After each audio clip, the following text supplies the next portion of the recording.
SpitNights, how we doing? Give us a cheer. Happy Friday.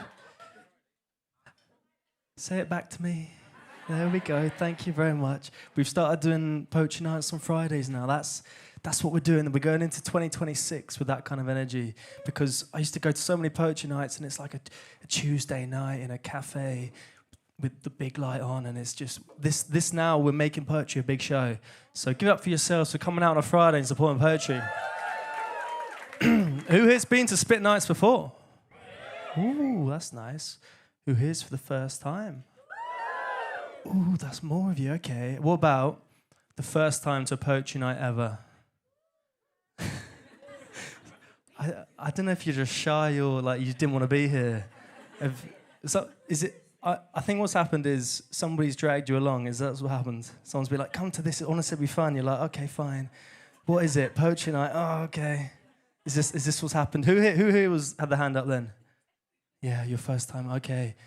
Are one of you feeling confident tonight? Yes? Yes, you are. You're feeling confident tonight? Okay, that's perfect. C'est français? Oh, enchanté. Basically, I'm going to come to you at points throughout the night, and you're going to be like the ambassador for everybody, and you're going to say one word to summarize how you're feeling, okay? If you can give one word right now, what is it? You can do. I guess we've never done that before, but let's do that in French. Good luck. Okay, perfect. Thank you. Thank you. Yeah. Not in French and not one word, but that's fine. It's good. Good luck. Thank you. What's your name? Thomas. Give it up for Thomas, everybody. You're our ambassador for tonight. You're in charge of feeling the mood from every single person here tonight, just to make sure that we're doing a good job. Does that sound good? Thank you, Thomas. I touched on the story. Basically, we're a group of friends who met on the open mic scenes of the last sort of 2-3 years, and we were like, let's start our own night. Let's make a night out of it. Nobody wanted to come see us watch us perform, so we're like, let's put our own night on, and then our friends have to come. And so we started in about April 2024, and this is our 46th show. Thank you very much. And yeah, we're absolutely loving it at the moment, and we've got a few big shows coming up. We've got Jazz Cafe on the 28th. Thank you. Thank you. Hopefully people will build it up as we go along. Pleasance Theatre on the 26th of March. There we go. No, a bit too much. And then we've got on the 13th of April, Roundhouse. 1,500 people. Okay, that's going to be the biggest poetry night in the world. Genuinely, I think it will be. I've got nothing to back it up, but I'm pretty sure it will be. Name a bigger one. You can't. We're welcome, everybody. Thank you so much. I think we've got like 180 of you tonight. There's a few seats around here. I don't know if they're taken or they got coats on them, maybe not. But yeah, if you're wanting a seat, I think there are a few around. Is a seat free? We've got a premium seat at the front, a really comfy one right there. I don't know if that's free. That's free. It's free. We've got another free seat here. There's 2 there. Amazing. If you want some seats, come on down. Yeah, we've got, I think, 108 of you. We're also live streaming online, I think. Is that right? How many people we got at home? 3? 3 people at home. There we go. Oh, we could literally sit them all in here. That's great. Oh, well, welcome to the 3. That might build throughout the night. We'll see. I'm pretty sure usually it starts off high and goes down low, but that's fine. You can't get much lower. Right, format of the show. Basically, we've got 2 headliners tonight. The amazing Kinan Salaam. The incredible Miranda Horn. And they're going to come on. You're going to see them both in the first half, and then Kinan, our extra special headliner, is going to finish the second half as well. And in that second half, we're going to have an open mic section. Okay, it's where any one of you, put your names in, can come up and perform for 4 minutes. Who here has put their name in the hat? Yes, go on, give us a cheer. I don't want hands up. Yeah, okay, that's good. How many names do you reckon we've got? 25, okay. Yeah. We usually get through about 8, I'm going to say. So do manage your expectations now. I do apologize. But yeah, we're going to try and get through as many of you as possible. That's why actually we've done it We usually have 3 headliners, now we've done 2, so we hopefully get through more people. I think that's pretty much it. Did everyone get a bookmark on the way in?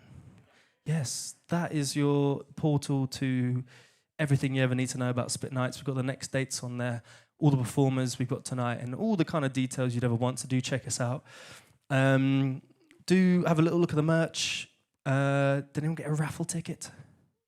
Yes, amazing. Basically, we're giving away a ticket to every single event this year in 2026, which I think is worth like £600 or £700, and a ticket is what, £3. So I think it's worth it. Let's get going, by the way, shall we? Should we see some poetry? Hell yeah.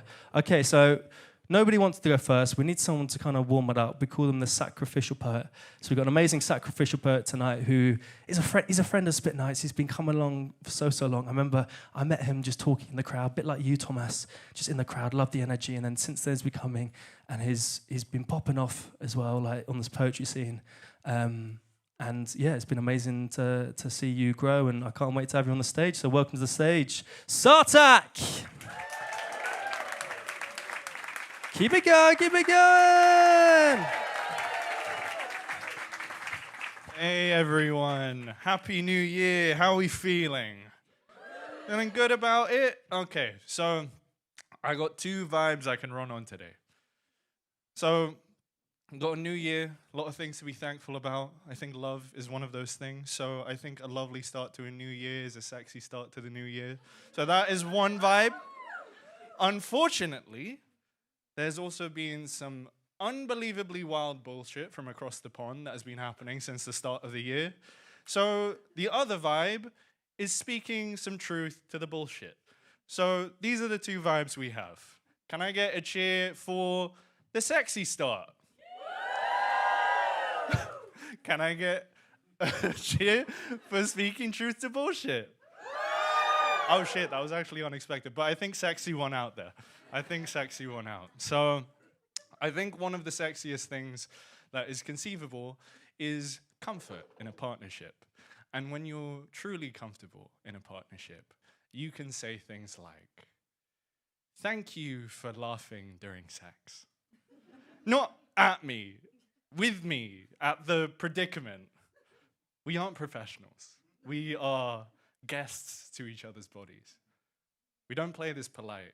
This is a party, but not cordial. We are laughing in love, and you can hear us outside. You think it only natural. 2 people, stripped down, vulnerable, soft, turned on, brains usually turned off. That instinct would have you know what goes where. I am 6 million years in the making, intended to fit with you enticingly. But I am also wired to think the sound 2 slick bodies make as they meet in rhythm can be kind of funny, met in the middle of you whispering, you like that? That sometimes when I hook my arms under your thighs, pin you against the wall, cradling you in all our pleasure, that what we might not have considered is I might have overestimated the strength of my arms.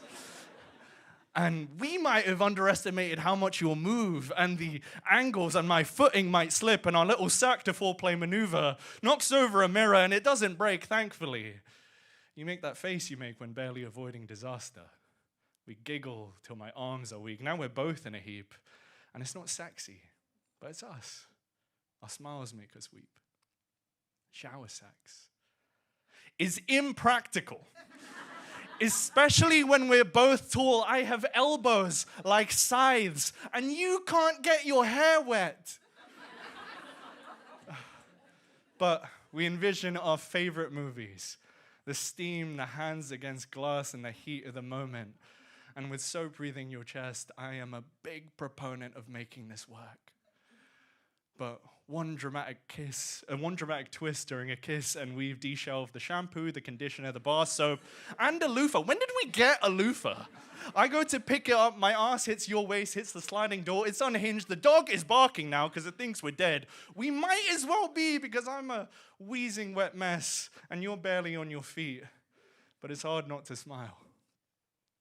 We were meant for this, but no one told us what to do. We stumbled through and figured out what works for me and you, and it changes too. This position isn't always a winner, and a wand isn't always magic, but usually is. Our kinks are not static, but I take such comfort in knowing neither is your sense of humor. This is levity amidst the lust, the little chuckles before we bust, because we have that effect on each other. Comedy is the joyful unexpected, and with you, I will always feel so connected, because we laugh at it all. So, thank you.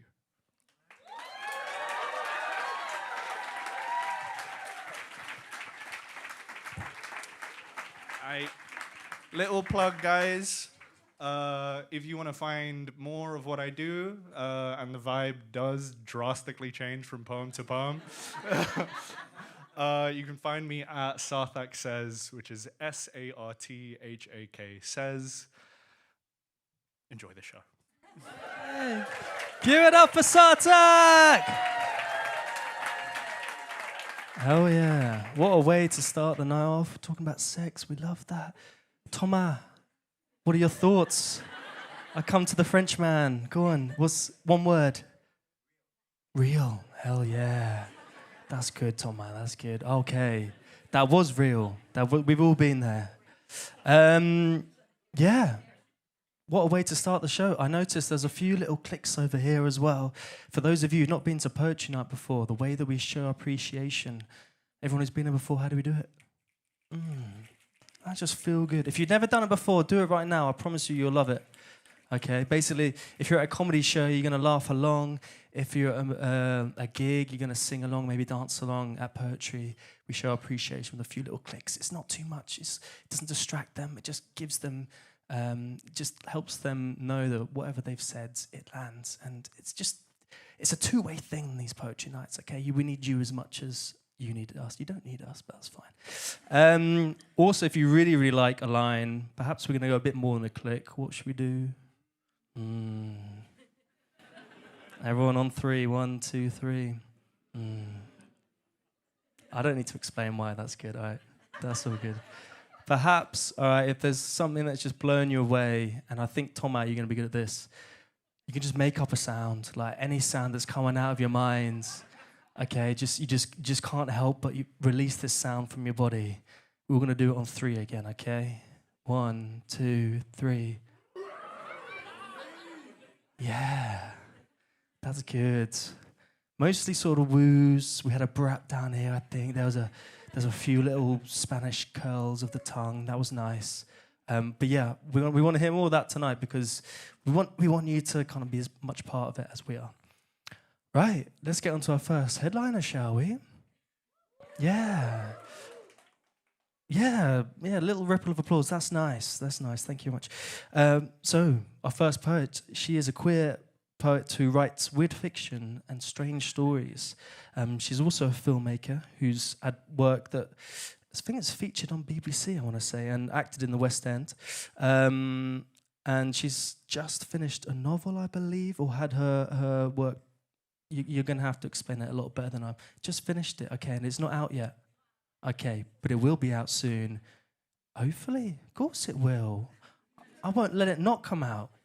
So please, welcome to the stage, the amazing Miranda Horn.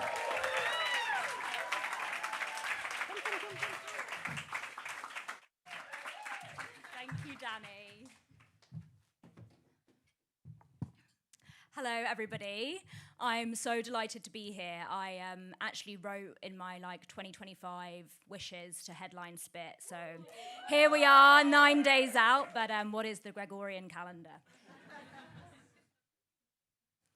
So this first poem that I'm going to do for you, I wrote last summer after a trip to Dreamland. And in Dreamland, they have kind of helter-skelters and ghost trains, and I was thinking about going on the ghost train, weighing up the pros and cons, and then this person just strode up and got on it like it was nothing, so I wrote this for them.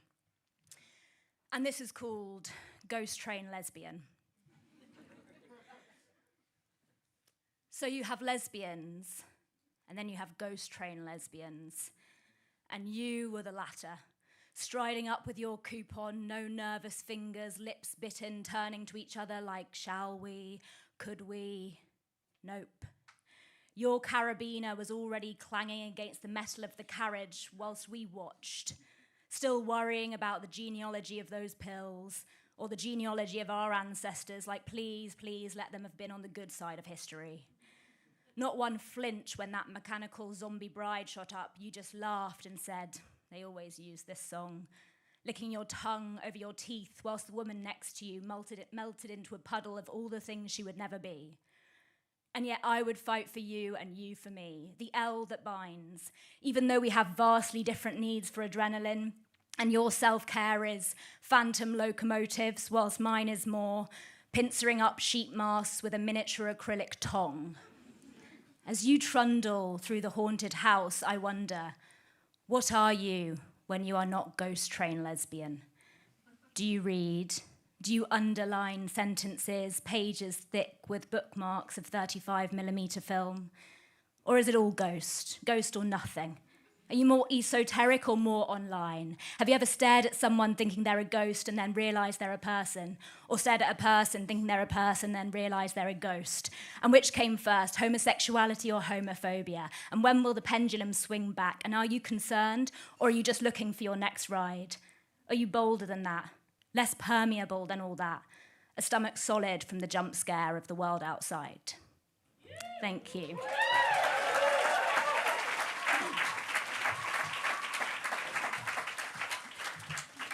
So my humble brag is that I'm a really good Cupid, and one couple that I introduced got married last year, and they've just welcomed their first baby. And they asked me to write a poem for their wedding. And so I wanted to share it again because I've only shared it once, and I really like it.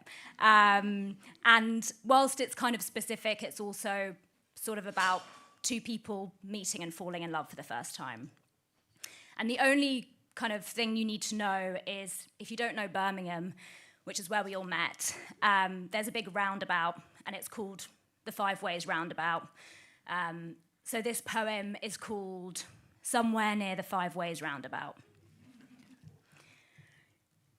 Smoke rises, lasers form clouds in the sky. And somewhere near the Five Ways Roundabout, people at a red brick university dance to lyrics about leading a very, very, very wild lifestyle.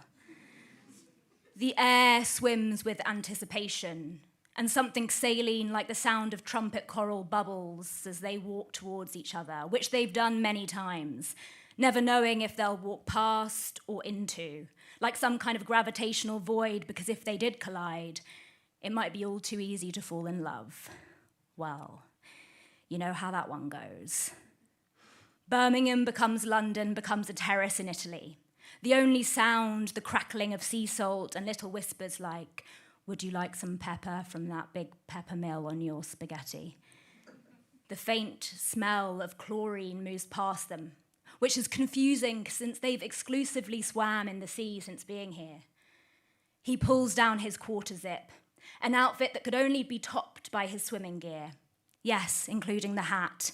Yes, including the goggles. She squeezes his hand to see if it's real, wondering if everyone can see the fairy lights or if it's just for them, and how this would never have happened if she'd not sent that text. What's your flatmate's number? I know you have it because you're his flatmate. In capitals. And if it wasn't in capitals, it may as well have been. She pulls the face she pulls whenever she looks at mozzarella, and he realizes he was right that time at 21 years old when he said, I think I love you, and she laughed. And he said, no, that's not what I mean. What I mean is that it would be very easy to love you, so there's no point messing around. And whilst they might be on a volcanic island in the middle of the Tyrrhenian Sea, draped with raspberry nasturtiums and olive oil which actually taste like olives, they would feel the same anywhere. A bed carved out of the wall, eating stolen puddings, somewhere near the Five Ways Roundabout that summer night when two people met to the chimes of the clock tower, and also probably the last 5 minutes of the Tiny Temper set, not knowing they would become the one that sculls through water and the one that holds the shore, which by the rules of physics and things are always bound to meet. Thank you.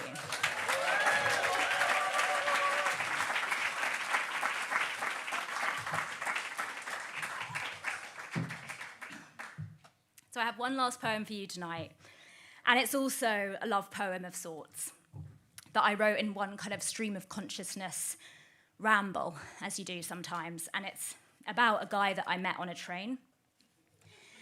And this is called To the Man Who Fined Me for Not Having a Rail Card, even though I don't have a rail card. Hey, it's me, the girl from the train, with a flushed face and the forehead vein and the tapping on my phone when you asked for my rail card. You know that feeling, right? Looking for something that doesn't exist? That was some good acting. So good that when we caught eyes over your anorak, I thought, maybe he's gonna let me off, but damn, not today, Missy. I just wanna let you know that you are so good at your job, you cheeky boy. Spanking out the fines, no one does it like you, no one. The way you got your PDQ out, just like, rah. I wanted to jump you right there on the Stansted Express, looking me up and down when I couldn't remember my postcode because I was panicking and my brain was scrambling, so you took the one from my ID, which is my old address, that's my old, I don't live. Never mind, too busy typing with your stylus on your naughty little machine thingy, which looks like one of those electronic address books my dad used to have in the 90s. In fact, not gonna lie, babe, I've been wondering, was it a prop? It looked like a prop, I won't tell. Shh. So anyway, thanks for doing your job so well with so much, what's the word? Relish. Yum. I hope Greater Anglia treats you real good. Because times are tough, and sometimes a girl just has to tell Skyscanner her secrets and get a cheap flight with her best friend, and we get carried away.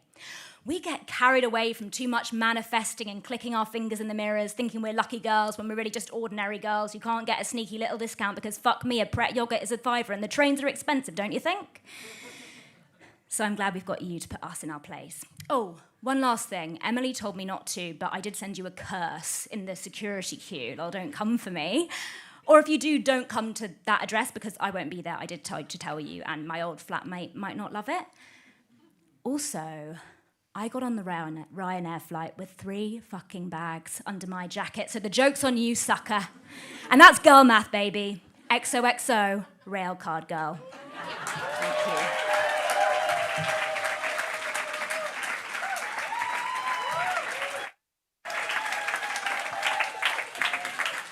Here we go for Miranda Horn! Damn. I feel that as though because I've got a 16 to 30 rail card. I'm 31. And I think there was a period where you could buy it and still use it, but I think it's coming to an end in February. So I don't know how to deal with it. And I don't get, trains are so expensive, right? They're literally going there anyway. Just get us on. Like, it's absolutely fine. Give it up one more time for Miranda. Oh yeah. Wow, okay. We're going straight into our second headliner. Does that sound good? This guy, I think he popped up on TikTok maybe like 6 months ago, and it just blew me away, absolutely blew me away. It was just him doing a poem to his mates playing football in like this 5-a-side pitch, and I was like, yeah, this guy's exactly what we're about. He's performed a couple times before, once as well in our slam where he came second. We do our yearly slam and he came second, only because he went over time. Okay, he would have won. But we just had to invite him back here to headline. He's got a spoken word EP coming out soon, which I'm sure will tell you more about. So please, welcome to the stage, Kinan Salaam!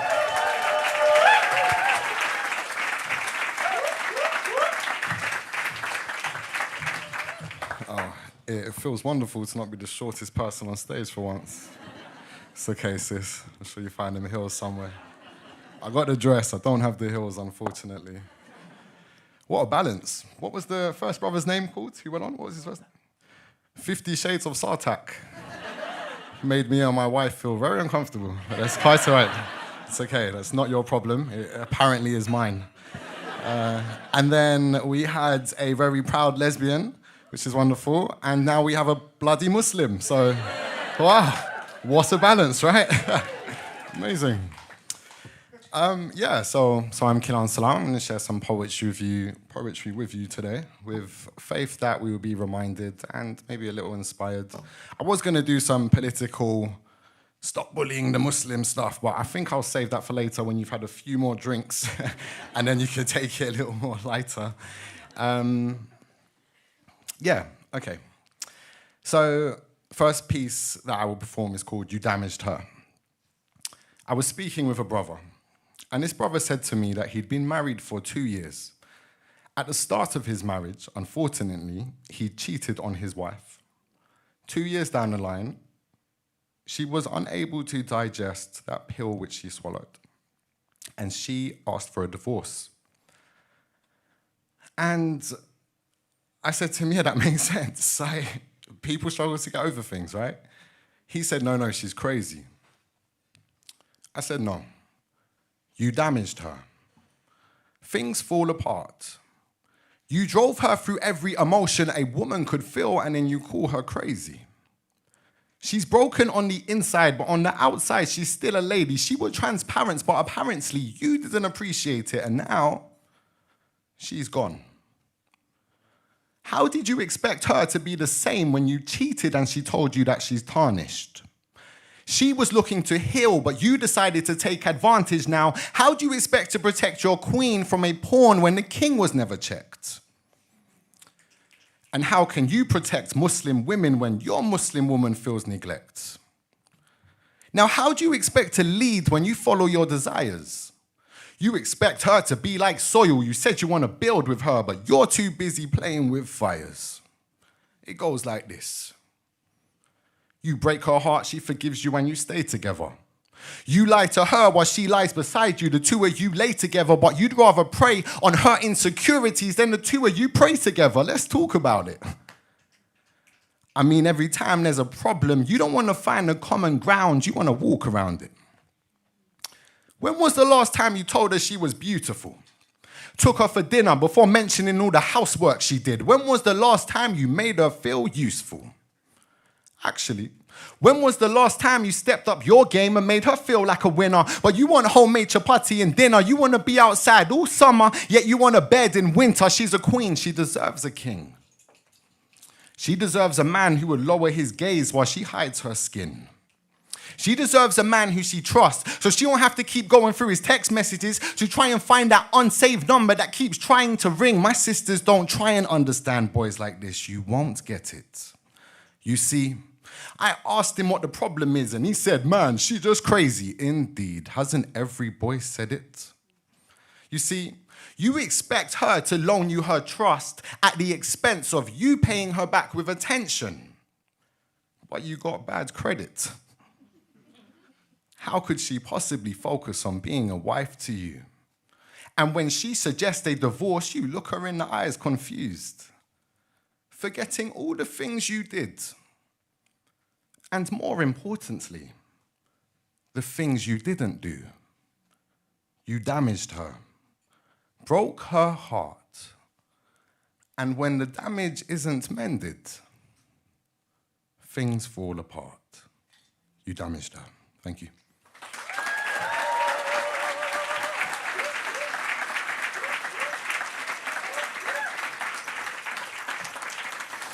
Bro, you're just always here, innit?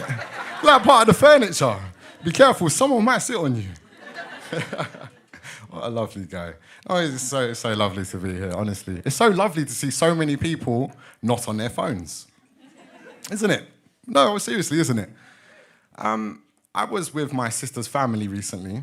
I was sitting on the sofa. I finished using my phone and I put it down.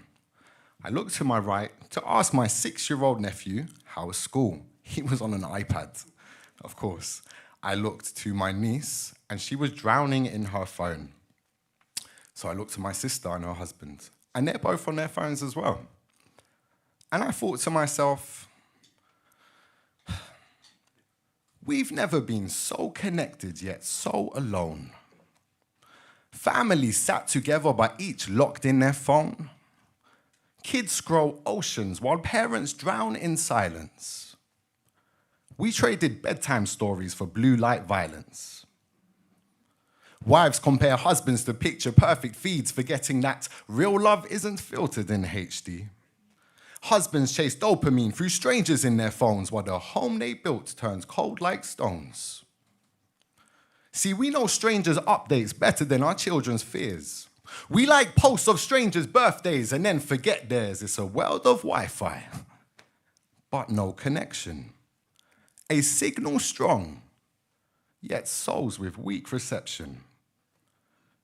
See, we've mistaken likes for attention and scrolling for reflection, but no screen will hold you when your hands start to shake. No amount of likes will love you when your heart starts to break, so log out before you lose what's real. Reconnect with your family, the love you can literally feel, because in the end, the screen goes black, the signal drops, and all that's left is who loved you back. Thank you.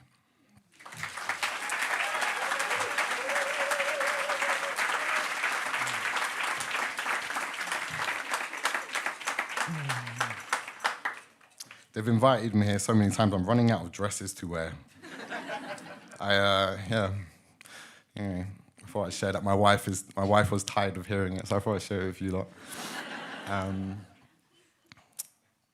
People often ask me, they look at me like I'm mad, They're like, how can you believe in something that you can't see? Do you know what? Can I get a glass of water? There's a lot of...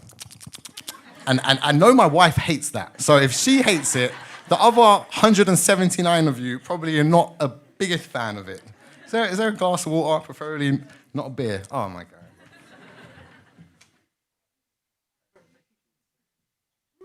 Can I keep it? Thank you.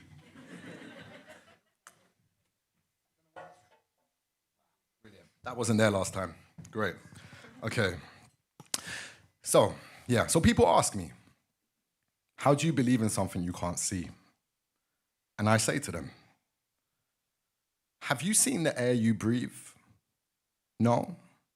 But it fills your chest, it keeps you alive with ease, doesn't it? Have you seen the wind? No.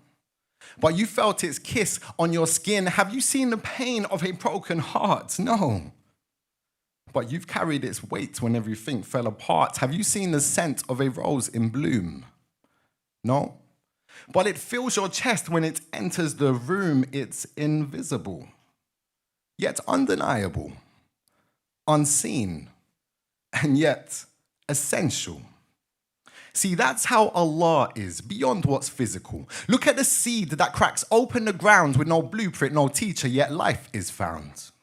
Look at the sky, how it stretches with care, not falling, not breaking, but perfectly there. Who taught the birds to sing their song? Who gives life to death when the leaves all fall, then dresses the branches with life once more? See, every design needs a designer. Every law has a source. Randomness can't build a universe, of course. You don't find a watch in the desert and say, it made itself. So why pretend creation just appeared on a shelf? Allah is the author, the writer of signs, in the veins of your wrist, in the stars that align, closer than your jugular vein, as real as the air you breathe, not limited, not fragile, eternal and full of mercy. So don't wait for lightning or miracles to fall. Open your eyes. The greatest sign is you. Thank you.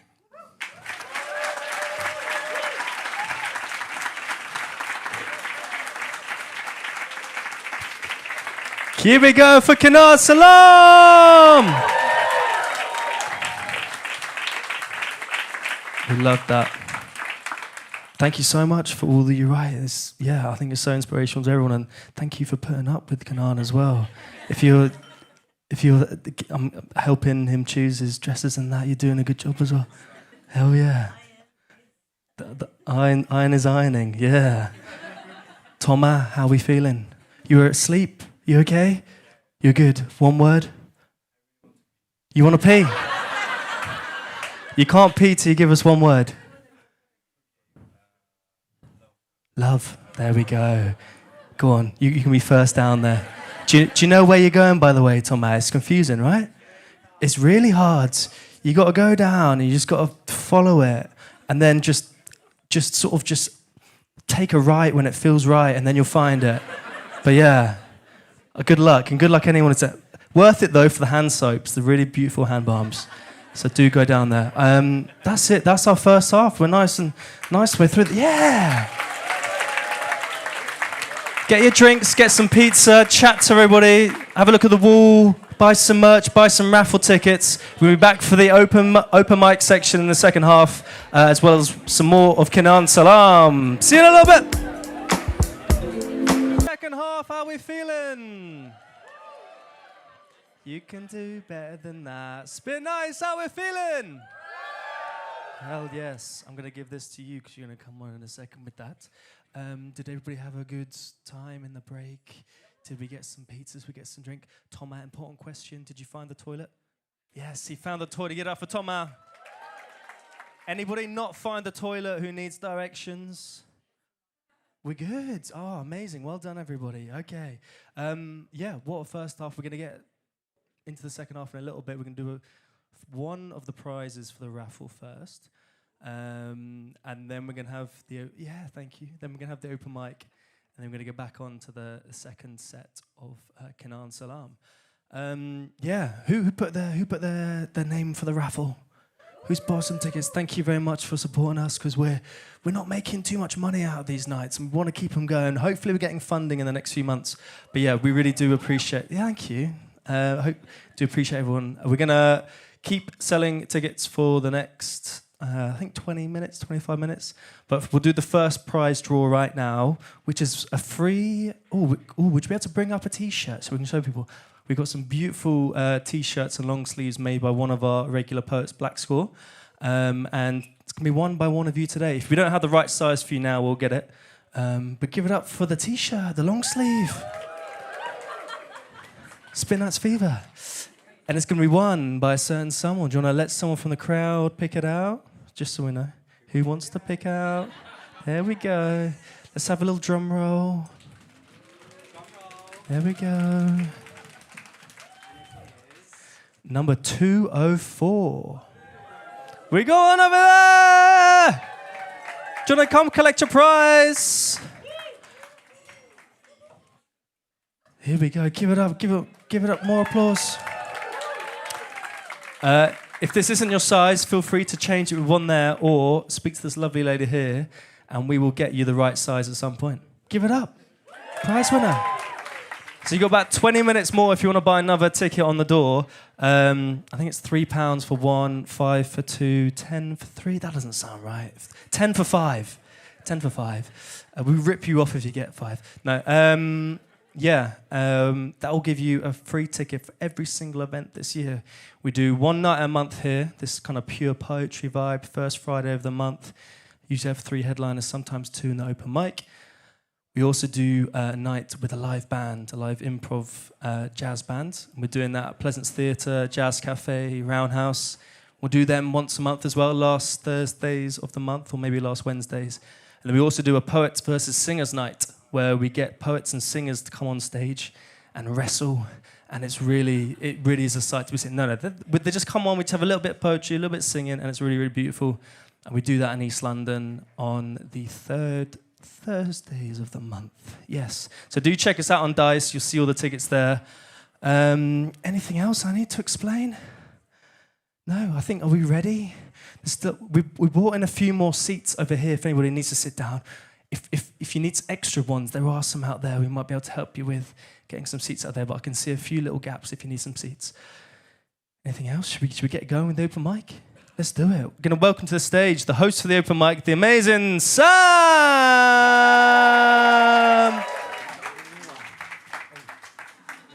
In front of hundreds of people, that awkward hug.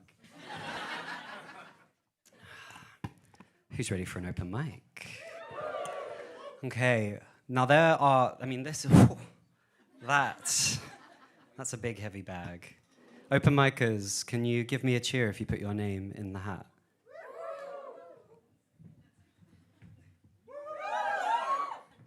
That's more like it because, well, we have about I'd say until 9:50.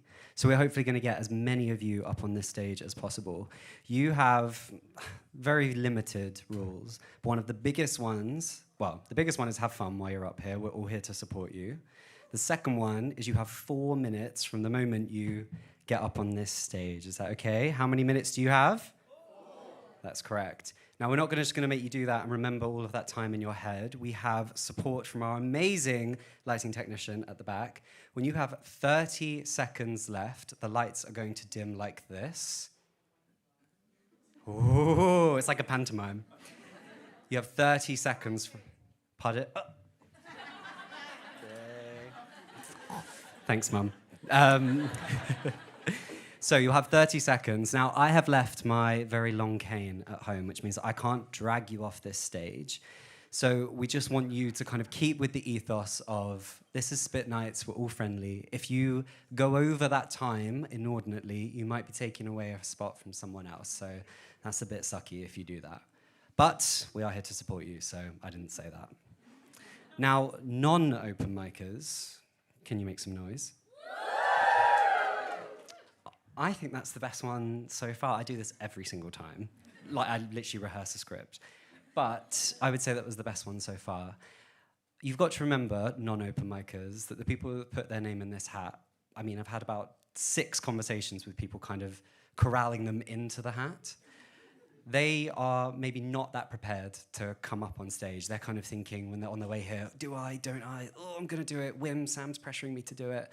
And now they're in the hat. So you really, if I can ask you for one thing, really give it your all when you're clicking, when you're being therapists, going, okay? Because I can guarantee you that when they leave here and they think, gosh, people in the crowd really liked my stuff, you're going to make their day, potentially their week, who knows, potentially their year. Does that sound okay? I haven't missed anything off? So, before I pick a name out of the hat, is it okay if I do one?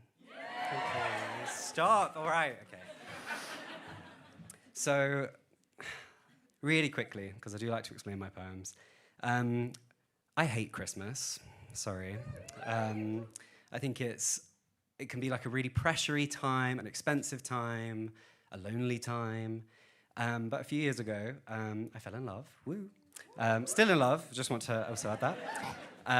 And I remember thinking kind of in that moment when I saw the tree kind of glistening, I was like, maybe this is what Christmas feels like. So I'm going to do that soppy little poem now. And it's called All Around You. And the snow never settles on London's bells and its rusted metal. This time of year I find an icy hell. I hate it, can you tell? But it feels a bit like Christmas. Each step is an advent to yours. Counting down, I'm outside your door, not caroling, but my heart sings for you. It's a silent night, but inside is an orchestra, and it's missing the rattle of your headboard, and only then will it sound a bit like Christmas. Never was one for a full plate. It just leaves me bloated and, to be honest, with a tummy ache. Yet this year, the butterflies you provide seem to negate, so give me a seat at your table if you're able, but be warned, with you, I am insatiable. Mull it over. I'll stay quiet before I start to whine. For now, I'll spice your lips with my lips while you season my mind. Take the chocolates, fuck the roasts. Just feast on my time, as it already tastes like Christmas. Burn all the chestnuts.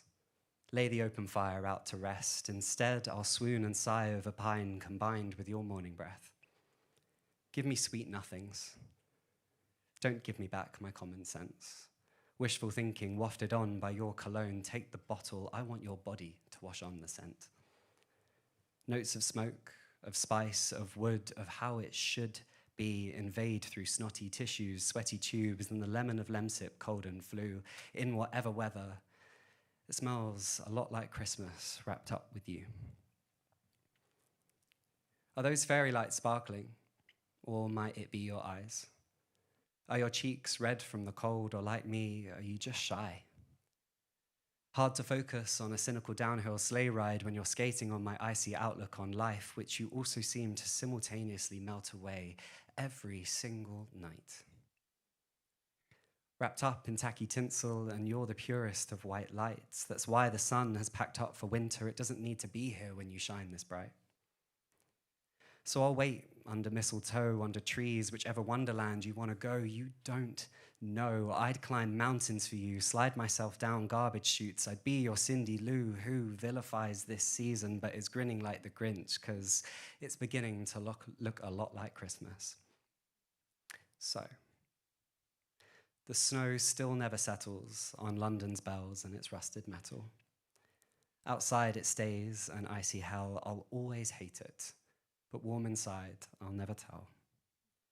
It really feels like Christmas with you.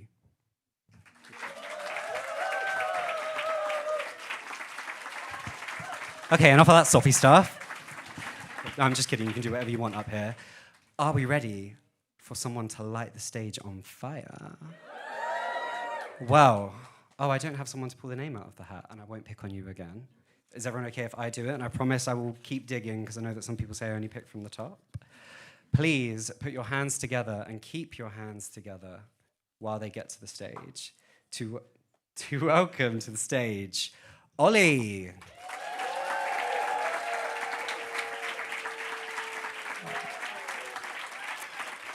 And is it you? Pardon? It's pardon? It just says Ollie. Might not be, well, I don't see another Ollie walking. Oh, I do see another Ollie walking. Keep it together for the walking Ollie.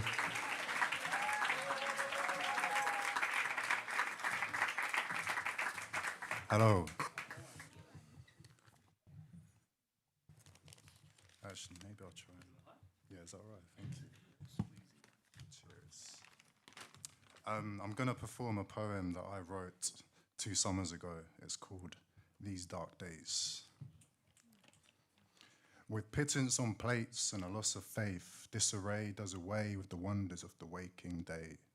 Reduced to the roles we must play in their bourgeois reality ready-made. Our sense of self siphoned by the sinister cynicisms wielded by the weary words of the resigned, who one day woke up and smelt the coffee of this warped reality and sold their souls to the society city we're all so sick of sucking off. For the impoverished pay packet, the feed for the shrinking peripheries of living within our means, living behind screens, spinning the algorithmic brain slop machine, LED-lit nights slobbering at the sight of desire's slice, stirring that same pot of sorrow. Too weak to resist, Insta's itch, Twitter's tick, TikTok's twitch, and the hinge fidgets. On dopamine drips lining the meta meat merchants' pockets. The data darlings dealing in digits, severing our senses with 7-second snippets. Sinking solitude in swipes, in crimes against time complicit. Living in hot pots of anxiety, fanning the same flames of futility. Now our inner optimists cannot cut through the doom and gloom deficit, and resistance requires the whip. We run into the same walls with our burnt out brains, lost in the halcyon days as we prophesize over freedoms long compromised and agonize over the latest fair rise, hondo, high rise, migrant plight trivialized, trans life dehumanized. Politician Porky Pie and a vacuous guide screening genocide from Western eyes. With rarely a word of rage on the newspaper page, investors with the final say, which is to say integrity has had its day. Now it's all keep calm, Captain Kane, Kim K, Prince Kate, King Brave, British Bake, Pittance Pain, Bad Pay, Fascist State, Hellscape, No Escape, Real Estate Regenerate, Council Block Detonate. Bruised egos, drain libidos, Rule Britannia on the radios, politicians on reality shows, Tesco's and rainbows, reform in windows, Labour leader limbo, how low can we go? Regress, the shadow that follows progress, only a fool would trust the process. England is a mess, well past its best, in need of a good wash and a few weeks rest. Thank you.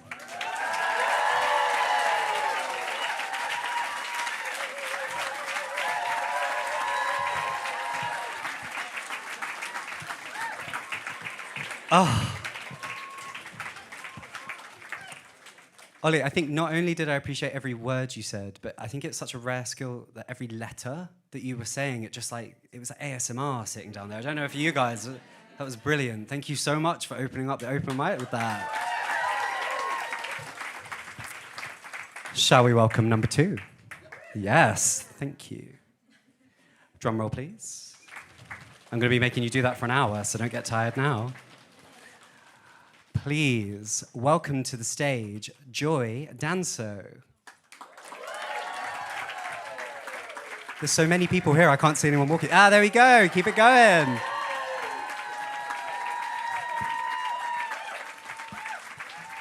Good luck. Oh, God. Okay, I'm not going to give an explanation because it's a bit long. Okay.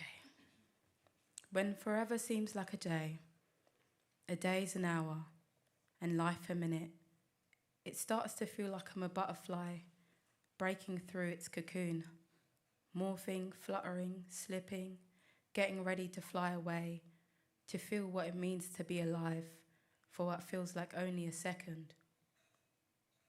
So sometimes I sit and just watch the clock watching me, waving its little hands. So sometimes I go outside to feel the air in my lungs and wind on my face, or just pinch myself to understand what it means to be living. So sometimes I frolic with no care. So I lay on the green, smelling the summer, feeling what it means to be alive, letting the freshly cut grass, as pungent as onions, seduce my tear ducts. So I roll in the grass like a kid again, until I stumble on a daisy. I violently begin to pluck the petals, like a farmer plucking the feathers of a butchered chicken. With each petal I pull, I speculate the fate of living. Life loves me, life loves me not. Life loves me, life loves me not. Many months have now passed since my fate game, and the sun has withered away, and only the cold now remains. The frost bites my thumbs and hugs my nose. So sometimes I think back to the good old days, reminiscing the intimacy me and the summer once shared. Oh, how sweet the last dance me and the sun had. I can still hear the bumblebees singing their songs to the lavender in my mind.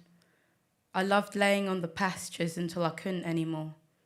Until summer's death came knocking like bailiffs, knocking on a council flat belonging to a single mum of 3, repossessing a PS5 of one of the kids on their birthday. Just like that, the vibrance and flowers were gone, like the glimmer in the kids' eyes. So sometimes I break the somber silence of reality and cut through the tears that roll down my face with a song. A melody that seems strange in a land where good seems evil and evil seems good. A land where darkness is mistaken for light and light mistaken for darkness. A land where bitterness seems sweet and sweetness seems bitter. So I rebel when I sing a song of hope, a song of peace, a song of joy, a song of change for a better change. Life is fleeting. It's like chasing the wind. You don't know where it's coming, where it's going, or when it will go. So sometimes I hum a hymn to him. For him, I no longer need to hide the ugly parts of myself that I used to refuse to let die. And I do sigh and I do cry at times, but now I just sing a song to him for what seems like forever at a time. And I embrace the pain that comes with the initiation and termination of life, for now I know a time will come when my joy will finally be complete. Thank you.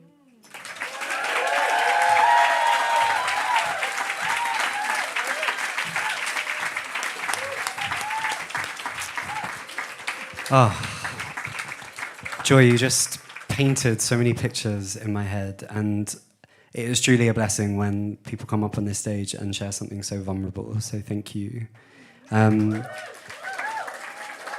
However many petals of flowers that you might pick, we 200 people in this room are very grateful that you are here and that you are sharing your art, so thank you. Okay. Right then, lucky number 3. I kind of want to do that Cockney slang thing where it's like, apple and doors, number 4, but I can't think of it. I've done a poem, okay? Drum roll, please. Please welcome to the stage, Hakeem. Hey, not near the front. Keep it going.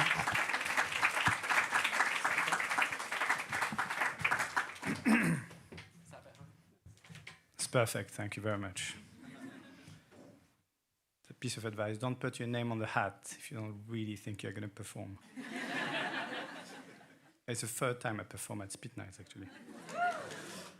But last time I had like a jazz band behind, it makes it sound much better. So I have a poem about an olive. Does everyone like olives? Anyone against olives? And by the way, I wanted to have a shout out to Thomas. Je suis français moi aussi, t'inquiète pas. Okay. Is an olive worth a poem? Monday, midday, 5th of May, an olive rests on a plate. Oval on a circle, casting green a shadow. What is she worth in this life?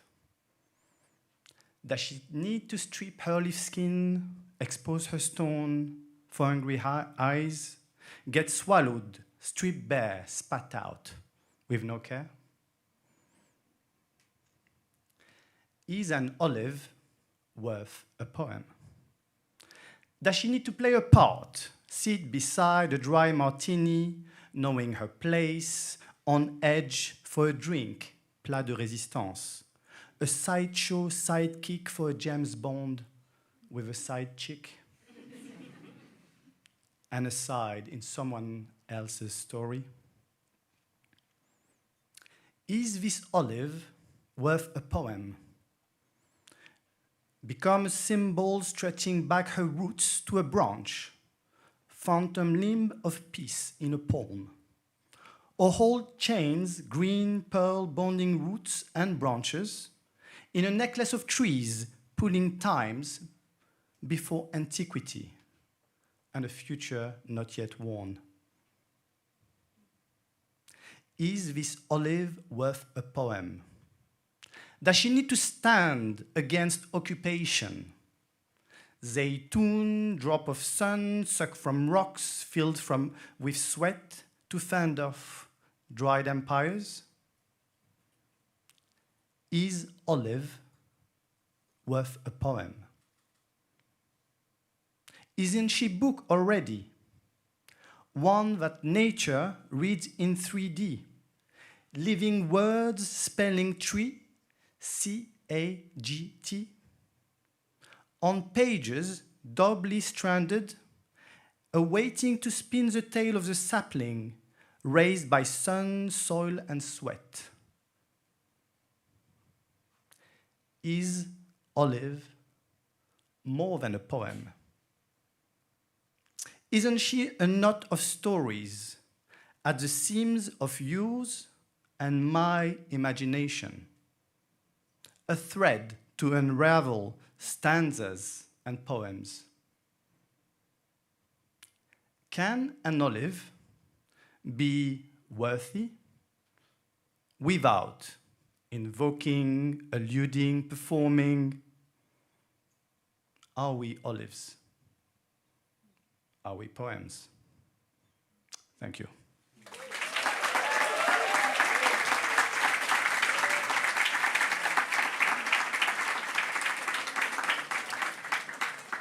If you want to find my work, you can find me on hakimpoetry.com.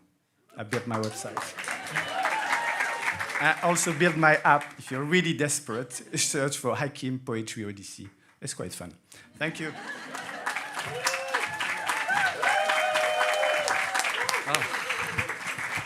Well, Hakeem, olives are not just worth a poem, they are worth a stage after what you just did. So thank you. I don't know what is going on with the acoustics down there, but everyone just sounds... It is a really enjoyable experience. Is that a shared feeling? Yes. Oh, there's some energy in the crowd. Keep that energy going for... Oh, the aircon. Oh, is everyone... Ah, okay. It was hot, Danny. Okay. I chose the silly day to wear a jumper. But anyway, please put your hands together for our next open micer, Harry Marshall. There you go.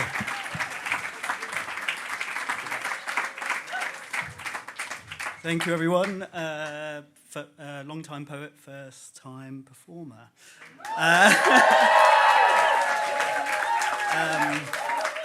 I write poems mostly about food and the corporate environment.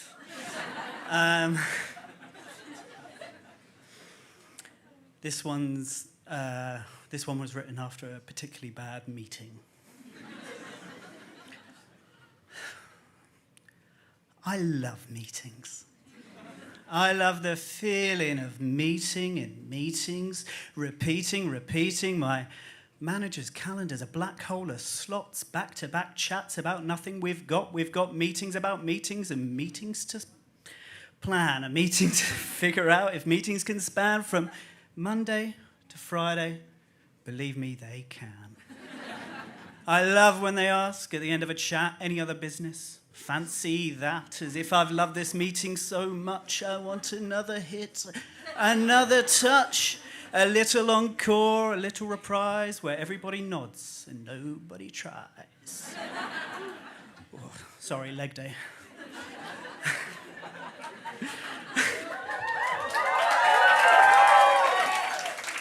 I love a hierarchy. Sane and sublime, like a big corporate pantomime, middle managers, operational leads, directors planting meeting seeds, department heads and service leads too, booking their diaries, solid with who? I love the real work. Don't get me wrong. It's given to the low paid all day long in another meeting that they weren't in, where some KPI was pulled from thin by someone whose job is talking in loops, making swooping gestures in PowerPoint troops.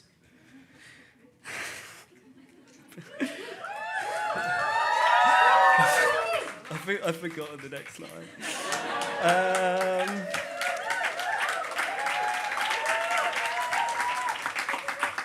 And HR. Oh, HR, teacher's pet, loves meetings more than cigarettes. We'll get them in, we'll stir the pot, decide what flavour of bullshit we've got, serve it up hot in some beige little room where human connection can only be assumed. And oh no, all the meeting rooms are booked. We're cooked. We'll circle back, align our fates, meet next week at some later date. Meanwhile, here's 30 pages of policy. Read it quickly, but not too honestly. Don't ask questions, don't make a fuss. We'll have another meeting later without you, discussing us. And if you're still not satisfied or satiated, my friend, we'll have another meeting and circle back again.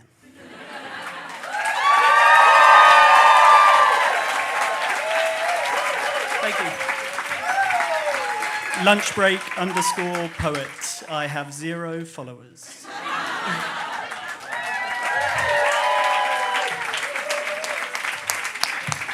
I'm trying to think of what like the team's noise is. It's like a boop. That sounded more like Grindr, actually. That's a very different crowd. But if never mind. Rewind. But can I get like that sort of team's noise if Harry's poem just kind of reflected your day-to-day life at all? Yeah. So Harry, I think you're not going to have 0 followers by the end of today. Did you say mute? Oh, yeah. You're on mute. There we go. Another Teams user. There we go. Very good. But thank you so much, Harry. I can't believe that you let us be the first time that you performed. So what a wonderful gift. Thank you. And I hope it's the first of many because you are a very talented performer.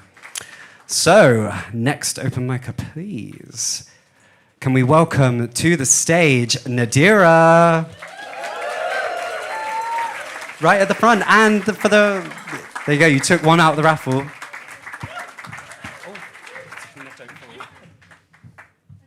Wow. I just want to say this was on my vision board for 2026. So.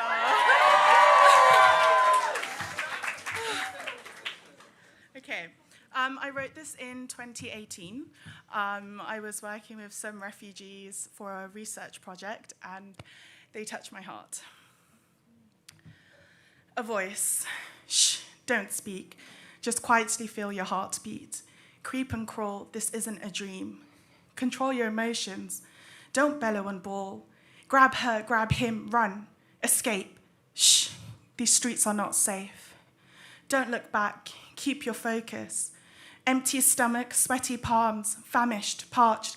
It's okay, they get to eat. Checkpoint. Shh, don't speak. Just quietly feel your heart beat. Come on, all aboard. The water is safer than the land. Seconds, minutes, hours, days. Freedom is near, hold back that tear. A dozen survivors, 60 beaten bodies, a brother Syrian, a sister Afghan, a father Somali, a mother Palestinian. Cover her eyes, cover his eyes, focus. Freedom is near, hold back that tear. A cousin Eritrean, a friend Libyan, a neighbor Iraqi. Move, climb, watch your step. Carry her, carry him. Drag your feet further. Freedom is near, hold back that tear. Touchdown, the land of the free. Liberty, equality, justice. Is freedom here? Tell Mr. President to let you in.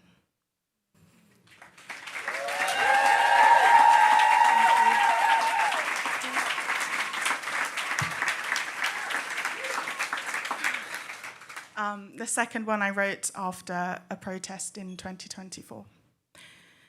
Crimson-soaked streets. You need to know. Your complicity, your connivance, your contribution leave bloodstains on your hands. You need to know that your silence is suffocating, stifling, choking, unbearably sickening. How do you sleep?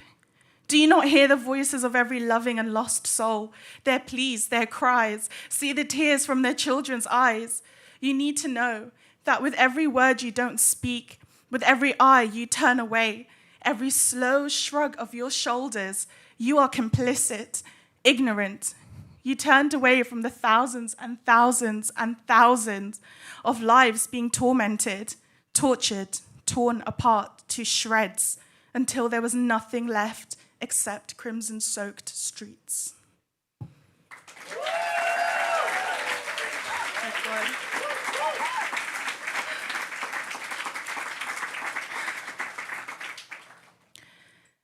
That's not his name.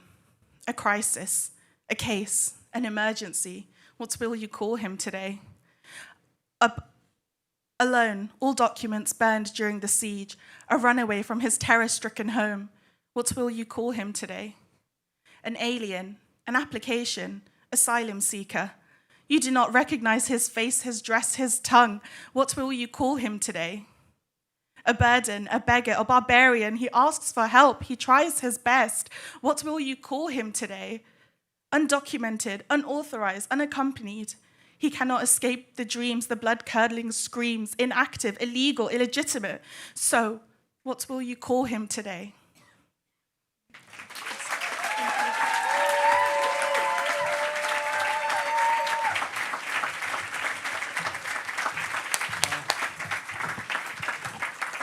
Yeah, big hug. Well done. Dear, did you say you were a researcher? Sorry? Did you say that you were a researcher in refugee communities? Sorry, I might have misheard. I was doing research. I mean, what a brilliant performer, an empath, and an advocate. What a triple threat. Stop showing off. Well, continue showing off. That was phenomenal. And to bring your passion onto a stage like this, to connect with communities and then bring it here, turn it into art. You go, girl. Okay. Next, how are we doing for time? Oh, we're good for time. Okay. Oh, that was fate. Whoever this is another one with the power of manifestation. Please welcome to the stage, Abby. Hey. Yeah, that's perfect.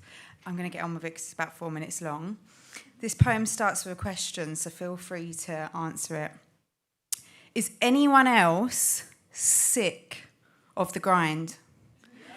Sick of giving all we have just to find some purpose in each day? Anyone else want to say, fuck this? What's the meaning? Where can I find some feeling? Can we stop stealing back moments of our day between the hustle, trying to make ends meet? And please, God, just let me land on my feet just this once, please. Ah, well, I'm sure it's a farce anyway, because once again, I'm on my arse. Even though this morning I woke up, meditated, journaled, and gouache'd. I cleansed, toned, moisturised, and I even brushed my teeth. I stretched, pilated, and farted in the bathroom so my boyfriend wouldn't hear. I done a full face of makeup, affirmations, a new hairdo from a tutorial I found on TikTok, and it ain't even 8 o'clock. Now I'm in a metal container, my body's rattling against some stranger. I'm listening to a podcast about manifesting, investing in yourself, test yourself, push yourself to the limits, create good habits, atomic ones apparently. And then we change platforms frantically, every man for themselves to grab a seat. And then 1 whole hour and half a day's wage later, you have arrived at your destination, ready to start your day, ready to earn that paper. Because that's what it's all for, remember? The paycheck, 300,000 years ago when humans started to Earth, that was the whole reason for life. The whole meaning to existence was to pursue our financial worth, right? The whole reason for life wasn't togetherness and creativity, but financial prosperity, right? Working 40-hour weeks surrounded by concrete, dressed in suits, exchanging the best part of our days for a salary. Dog eat dog, no room for passion, just slog. And a few hours in the evening to meet with exhausted friends or scroll through social media trends, and then 2 whole days on the weekend.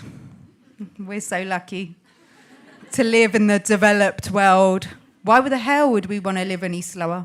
Watch our kids grow up, have time to be, enjoy nature, pursue our dreams, instead of being sold them on a billboard. And praise the Lord, we don't have too much time on our hands. I mean, what would we possibly do? Rest, recharge, regulate, have a day off to menstruate, grow, pick, eat fresh food. I mean, surely that's not what we'd choose. Because you see, that's the great privilege we have, is choice. Or at least that's the illusion they sell you, why they create systems that slowly take away your voice. We'll start in the same starting point, the same way we was made, same 24 hours in a day. See, if your life's hard, you just got yourself to blame. And if it's going good, well done, you've made it. You must have made all the right choices because we get to choose. So choose good. Choose financial pursuit. Choose capitalism. Choose what's in chain spotting as your only source of escapism. Choose corporate greed. Choose commodifying everything, even in your sleep. Choose marketing. Choose buy one, get one free. Choose selling your soul. Choose leave over remain. Choose hate. Choose division. Choose computers deteriorating your vision. Choose pollution. Choose political solutions that don't suit 99% of the population. Choose burnout. Choose a rat race in exchange for some spare change, and choose no change at all. Choose childcare for the same price as a mortgage. Choose money, choose power, choose everything listed above. Choose whatever you want. Choose to lose if that's what you want to do. But whatever you do, do not choose you. Thank you.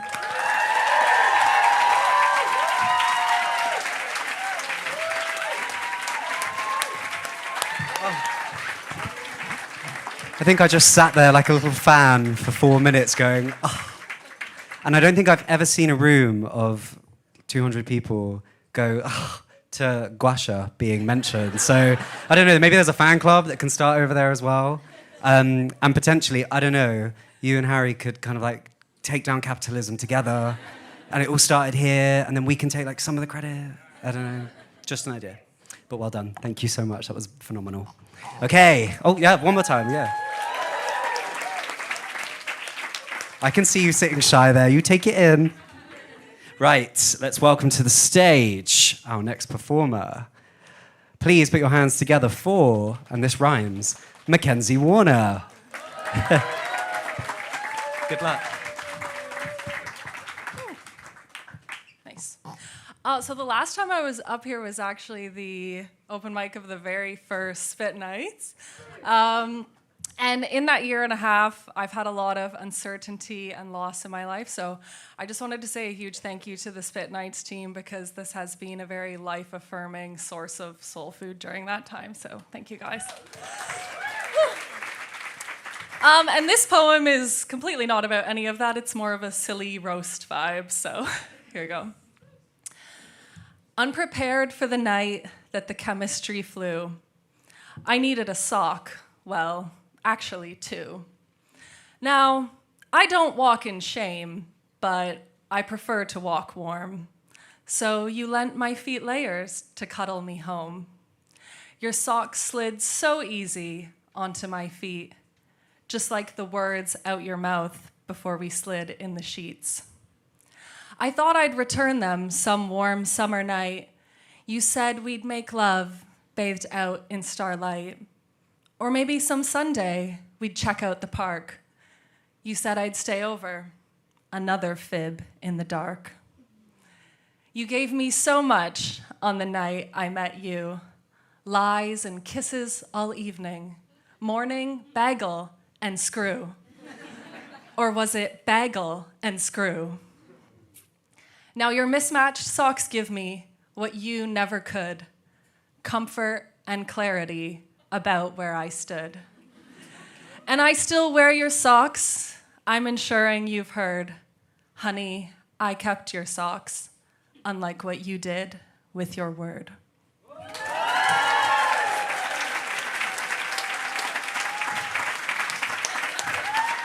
Well, I guess it's a roast now. May I ask the pronouns of the person that was talking about? Was it? It was a he. Now, SpitNights. I'm going to ask for a favor on behalf of Mackenzie. On the count of three, I want you to say his loss in the most sassy way that you can. Can you do that? Mackenzie, this is for you. 3, 2, 1. His loss! Thank you for bringing a roast to the SpitNights stage. Okay. I think we're probably going to get through 3 more open micers. So if you're sitting there petrified, praying that your name will not get picked, don't worry. But if you're praying that it will, good luck. Okay, put your hands together, please. 4, Tashan.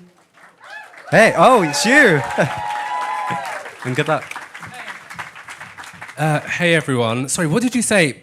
Abby, my friend, she forgot to plug herself, so please follow her at Abby, ABII _Udin, UDDIN. Anywho, find her afterwards. That's not my poem. My poem's different. Okay, I'll go now. Tashan. I lay here in the night, sweating as though in a fight, not a wink of sleep have I, to rise upon the sun's next sigh, but I'm okay though. When bracing the face of a hued man, I'm left numb and deliberating. When do I get to stand to push through this grating? But I'm okay though. Will the platitudes of gratitude be my only respite? Because I've been on this last supper of distrust for a while now. Will the tolerance of my existence be the prize? Because I've been financing my progress on shame. When's the last time the pain of the same was the pain with the most fame in your life? When's the last time the joy of new was just the joy of you in your life? I march on with kin who bash. I face words that often lash. I wonder if love will ever touch a nearby current. I wonder if the chaos to all is apparent, but I'm okay though. Do they always have to leave? The ones who love you? And do they always have to stay? The ones who hate you? And the loudest ones of all, the ones who are apathetic to you? But I'm okay though. Does anyone see the beauty but me? Does anyone feel the deepness I see? Does anyone smell the disappointment on me? Does anyone taste the sorrow I plea?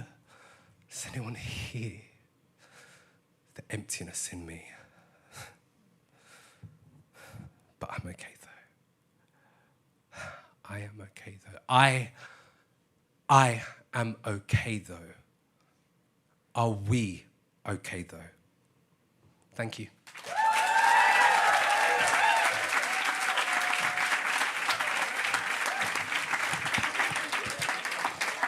How did you slip into character so quickly? You came on the stage as like prime PR and then suddenly scene. I think the line that stuck out to me, and I'm sorry if I'm using this out of context, but you said financing your progress on shame.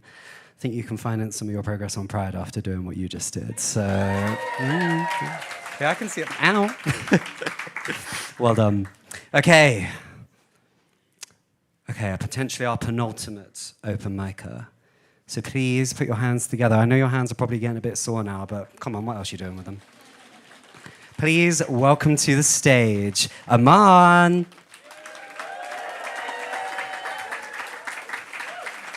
Hey.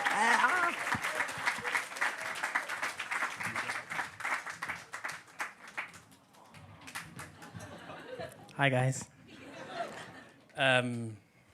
Shit. Okay. Shit.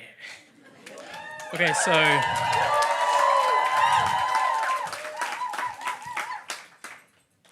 Shit. Okay.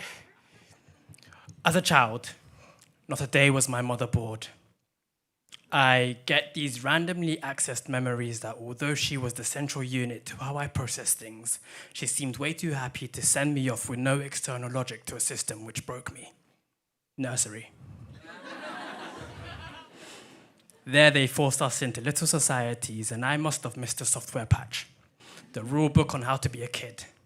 Because I enjoyed my own company. A sunflower growing towards the sun at its own pace. Yet the nursery craved their perfect bouquet, arranged us into petal chairs around the table, forced to focus on milestones that they deemed important. But I didn't fit. So they ignored until my leaves started growing faster than my flower. An attempt to hide behind before learning to bloom. Yet they saw that as undesirable behavior, and my confidence was cut and I was forced to flower ahead of my time. Gifted, they said. But have you ever seen a sunflower grow, contorting to the shadows, conforming to the wall, flowers barely growing through? New leaves nipped at the bud, a hangnail pull right down to the roots. I spent years observing, studying this garden, systemizing the mutually beneficial ecosystem that they created, yet no amount of pattern recognition or out-of-the-box thinking would allow me to become one of them. The best that I could do is use learned behaviors in an attempt to fit in. I mask my yellow petals in Goldilocks to secure a warm sense of false security, knowing full well that I am still different, and that this mask that I paint on would almost always fail when it starts to rain. And I just can't seem to gauge the weather right.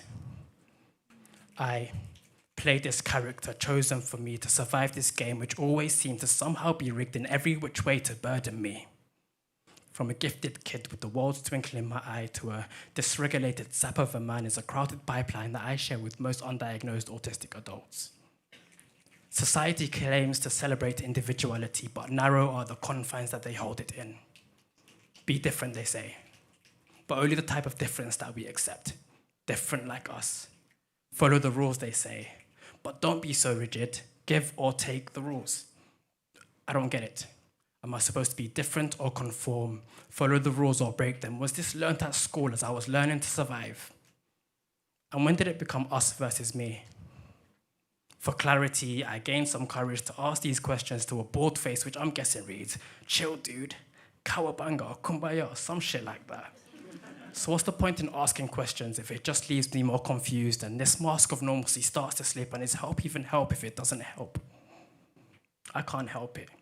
Nod and just go non-verbal and hope for hope until all hope is lost. I do try, but I still can't gauge the weather right. Thank you.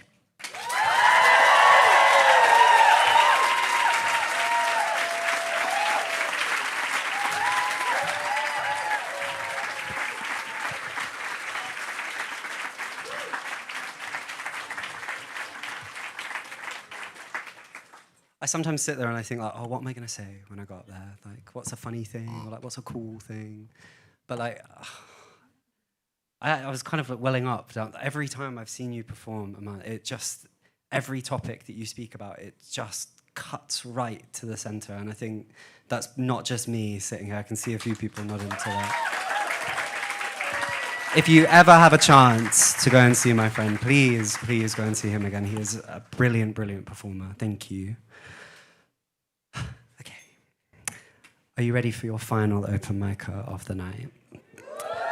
Before we do that, I would really like to say, and I do mean this sincerely, and I don't say this all the time, you have been a phenomenal crowd for the open micers. Yeah, please give yourself a big effing round of applause. For all of the open micers who have come up here, it is terrifying as soon as you go.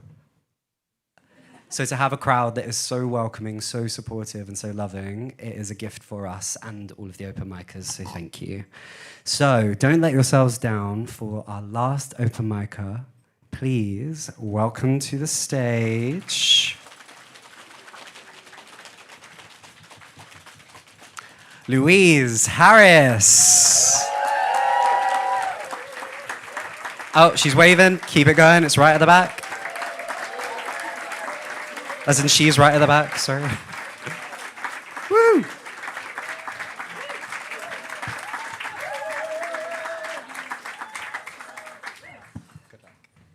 Holy fuck. Hello. Hey.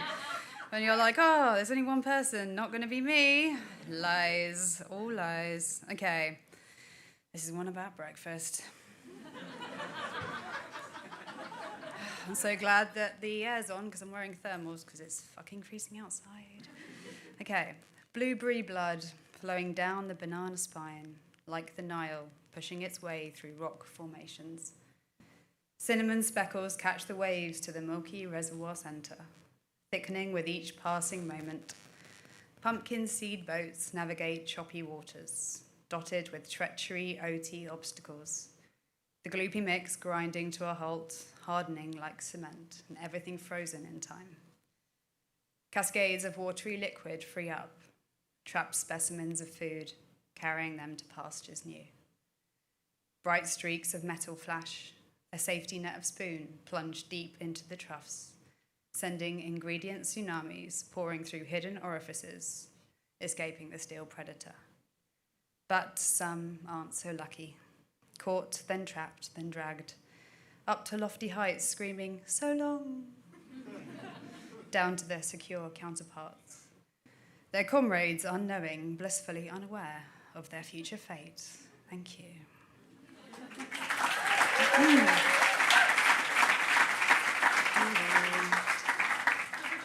And then, running out of time. Fucked it. Right, left on red. The subtle colour shift from the black and white background let me know those familiar blue ticks. My words carefully chosen, curated, deliberated, delivered, opened and read, hopefully digested, morsel by morsel, by you. Feeding your mind with my almost inner thoughts. Ready for a dessert sweet reply, some profound, equally revealing, wax lyrical words, but nothing, still nothing, gut-wrenching. Thank you. Okay. And one more frustratingly quick one. Like a blast from the past, he stood with his mast. It was never meant to last. It all happened so fast. Thank you. Here we go for Louise! And let's keep that applause going for all your open micers tonight. As Sam has said, it's so tough to get up, it's so nerve-wracking. So like, some of you first-timers as well, I'm like, how the hell are you this good? I remember I was so shit the first time I went up. Yeah, everyone tonight was just bang on, so thank you so much. And hey, give it up for Sam as well. What a host. What a host. How does he do it? You honestly just always know what to say, aren't you? You always know what to say. You're amazing. You are the best therapist in the world. Well done. Yes. I want to say as well, shout out to a man. Like, I know you've come like 5 or 6 times and never got your name read out, and then bang, you come out and you do that. That was so, so beautiful. So thank you so, so much for persisting with it. And yeah, I know there's probably quite a few people who've put their name in the hat quite a few times and not got picked out, and we're really sorry. We're trying to make it the section longer and everything and trying to get more chance of you coming up, but please do keep coming back because yeah, we really love having you. And everyone who comes up as well and performed, we get beautiful footage from the amazing Tyrone. Good up for Tyrone. So just DM or email us after, or message Tyrone, and we'll get it sent over for you in like a week or something. And you can do whatever you want with it. Some nights charge for the videos. We're not doing that. You go do whatever you want with it. What's next? Raffle. Yes, raffle. Shout out to somebody who was like, I want to support you, and then just paid £50 worth of raffle tickets. So thank you very much for that. It was really sweet. I hope you win. But there's absolutely no guarantee of that. Would anybody like to pick out? I'm going to go down the middle here. Yes, you want to pick out? Go right to the bottom. Just really mix it around. There we go. Have you bought a ticket? No. Okay, that's good. No. Ooh, okay. Let's get a little drum roll. So the winner of a ticket to every single night in 2026, apart from ones that are sold out, is... Why are you laughing at that? Of course we can't give them if it's sold out. 201. 201, we're here. Hakeem. There we go. Come on. Yeah, go on, come up. Come up. You say a quick thank you in 3 words. Merci beaucoup, Thomas. There we go. Well done. We don't have a proper system for it, so you just got to email each time, and then we'll sort you out with a ticket. Does that sound good? Have you got our email? It's on the bookmark. Yeah, I'm so sorry. It wasn't you who paid 50 quid, was it? No, I'm so sorry. Well, whoever it was, we'll give you something. The 50 quid person, that's a lot of money. So thank you.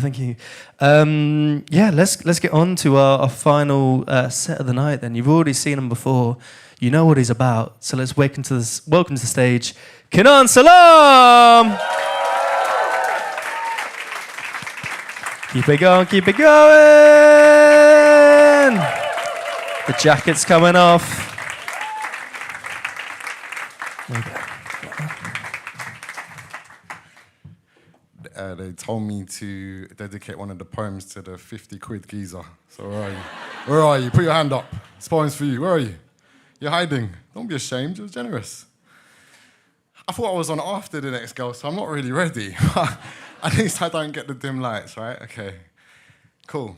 So these poems are a little bit personal, but I'm sure you've all heard of this horrible immigration problem, right?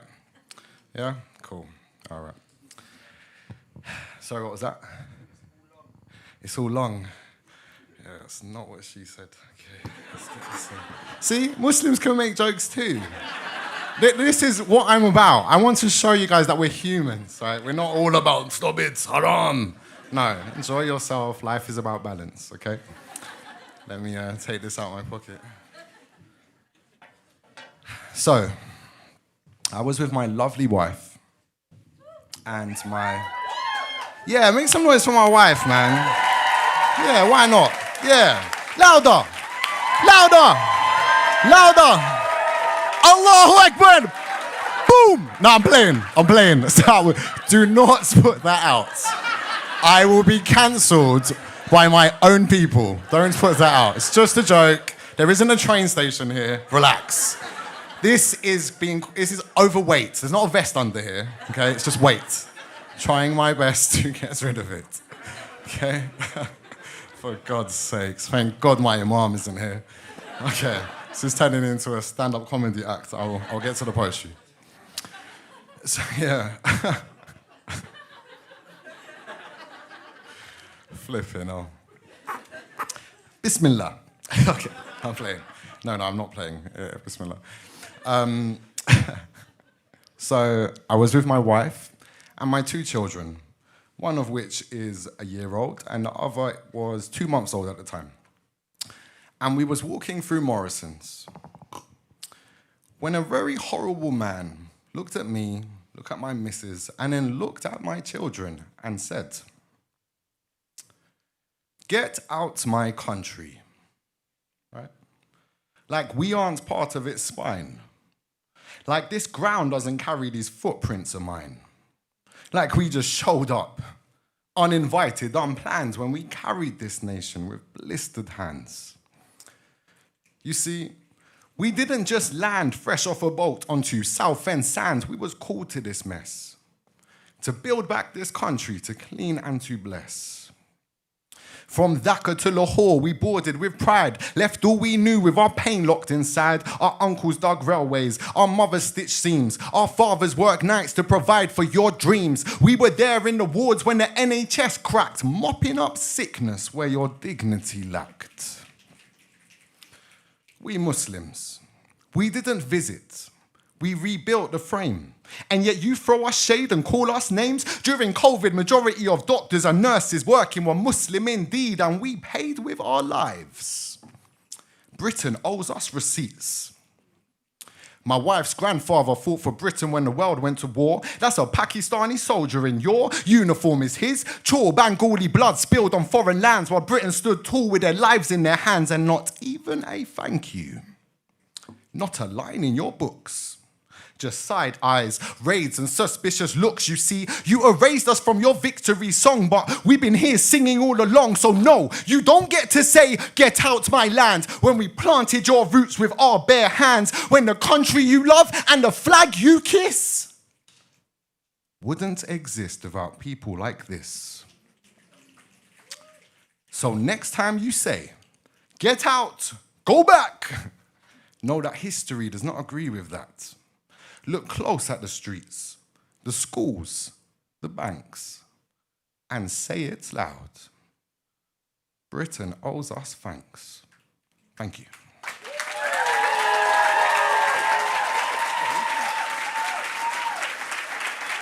Where's my lovely, generous brother that is so quick to bring me a glass of water because I seem to be constantly dehydrated? Unbelievable. You'd almost think that I just spend all day shouting. Muslims don't do that. We don't spend all day shouting. We spend all day hungry in the month of Ramadan. Okay? But it teaches us to be grateful for that which we have. And there is wisdom behind everything. Okay? Wow, I was only joking when I was making the weight jokes. I don't need 2, I'm not a whale. That's why I didn't wear blue.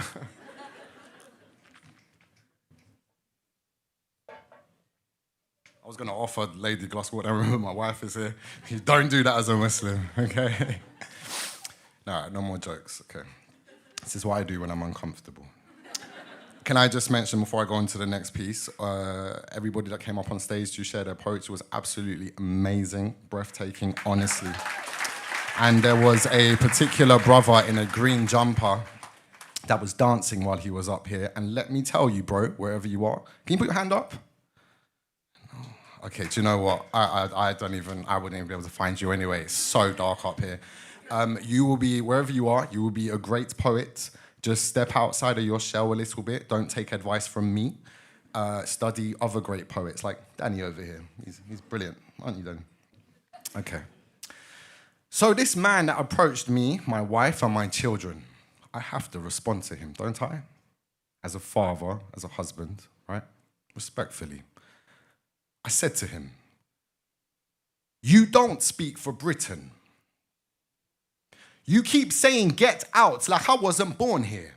Like my mother wasn't born here, my kid's not born here, but we have British birth certificates, mate. Roots buried deep in this land, but you see Muslim and then you throw your hands. You don't speak for Britain. Stop twisting the truth. Most people love culture, they welcome the proof. It's just you.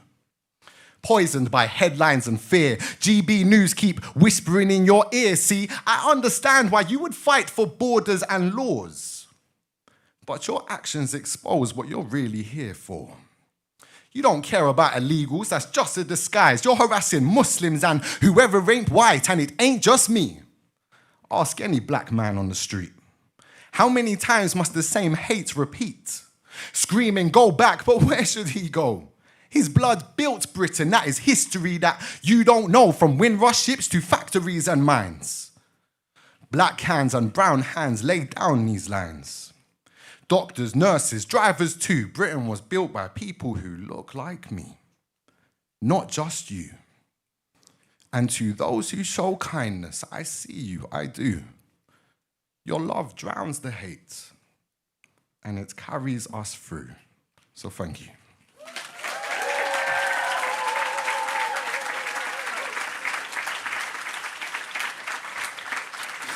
And so I am not an immigrant, nor am I an illegal immigrant.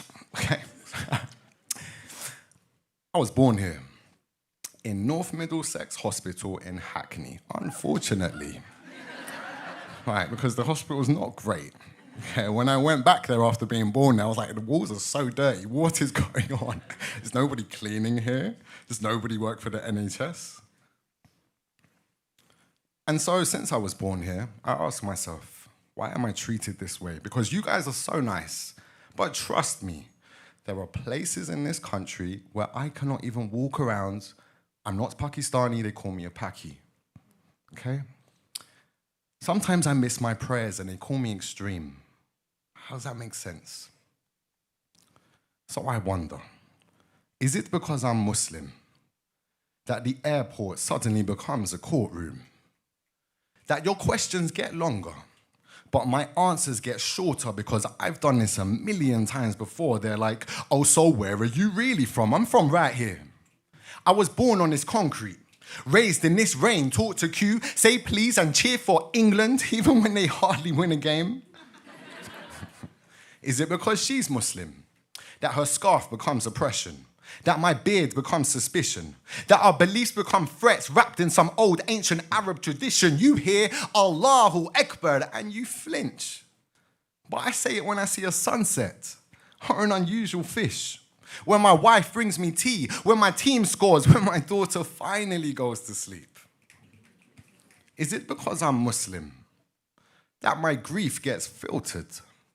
When the sky rains fire in Gaza, you change the channel. When a mosque burns, your timeline stays silent. But when I cry out, I'm told I'm too loud, too violent, too political, too sensitive, too Muslim. Is it because I'm Muslim that I have to explain myself before I even speak? To prove I'm not extreme, not oppressed, not angry, not a walking headline, but maybe I am angry.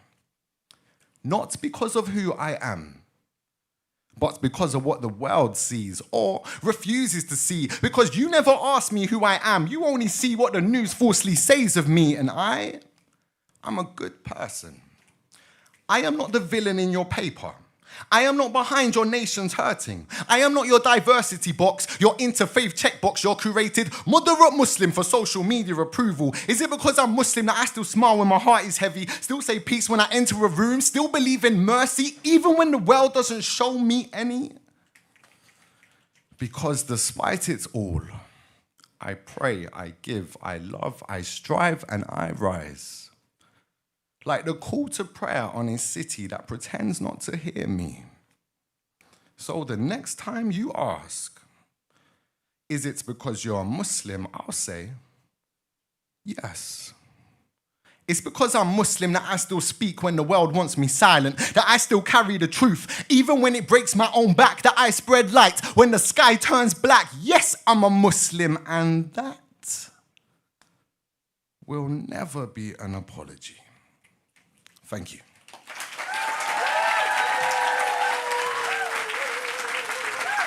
Can you make some noise for Danny? Make some noise for my lovely, handsome brother that brings me water. He's so nice, I've forgotten your name. And make some noise for the sister that usually runs it that's not here. Thank you so much. Peace be with you. Allahu Akbar.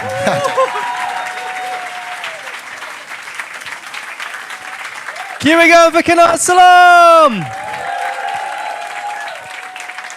Wow. What a beautiful way to finish the night. You had such an incredible performer, like amazing writer, and bring so much powerful energy to the stage. Yeah, you take that handshake, yeah. I can't wait to see you on big stages as well in the future. You're going places, man. You're going places. And again, like how nice to kind of hear the reaction from the crowd. Like it does feel so good to be in this safe space when there's so much going on in the US and even in the UK as well. I don't know if there are any like reform voters here, but thank you for your custom. Still add to the raffle prizes if you want to.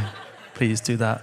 But if there are, I mean, I hope you've kind of heard something today that's maybe planted a seed or made you rethink something. So maybe it's one of the 3 viewers at home. We never know. We never know. I think it's just we got some thank yous today. In fact, no, let's... Thomas, tu vas bien?